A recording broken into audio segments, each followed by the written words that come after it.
Tepangkeun nami Abi Dapi ti kelas MPLB 4. Abi bade ngadongeng nu judulna Kuda Anu Ngedul. Zaman baheula aya hiji kuda nu kacideng ngedulna. Eta kuda teh dipiara ku jalma beunghar anu ngaranna Abdul.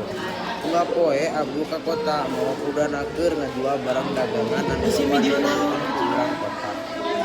Kusabab ngarasa ngoream kudu indit mawa barang dagangan, kuda ngedul teh boga rencana nipu kadunguanana. Dina hiji poe si kuda teh dibawa ka kota ku Abdul, rek dagang uyah 2 karung. Eta karung teh terus ditalian dina tembok kuda. Di tengah jalan-jalan si kuda ngedul teh ngajeburkeun maneh kana walungan. Barang hajat si kuda teh ngarasa hampang sabab uyah nu dina tembokna beak kabawa ku cai sarta teu bisa kapulung saeutik-eutik acan. Atuh saudagar teh kacida ambekeunana ka eta kuda. Tapi Abdul teu bisa kukumaha da uyahna geus kahiji jeung cai. Isukna si Abdul ka kota deui mawa tarigu 2 karung. Eta karung teh ditalian deui kana kuda. Jika kamari deui wae kuda teh ngajeburkeun maneh kana walungan. Atuh puguh wae tarigu teh beak kabawa palit.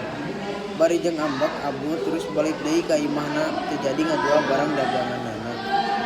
Isukna Abdul neangan akal sangkan kuda nu ngedul teh teu ngalakukeun deui pagawean jiga kamari.